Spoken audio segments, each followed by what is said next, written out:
Nagkasagutan sina dating presidential spokesperson, Attorney Harry Roque at ilang senador sa pagdinig ng Senado sa iligal na pogo.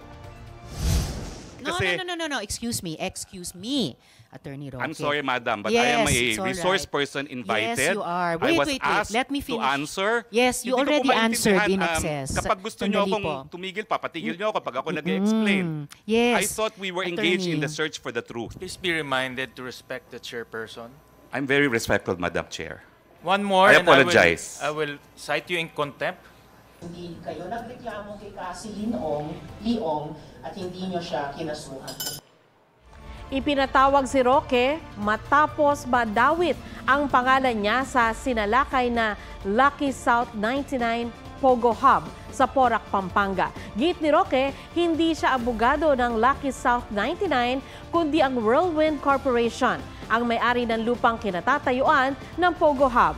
Inamin ni Roque na isa siya sa mga may-ari ng kumpanya kung saan nakarehistro ang isang bahay sa Tuba, Benguet.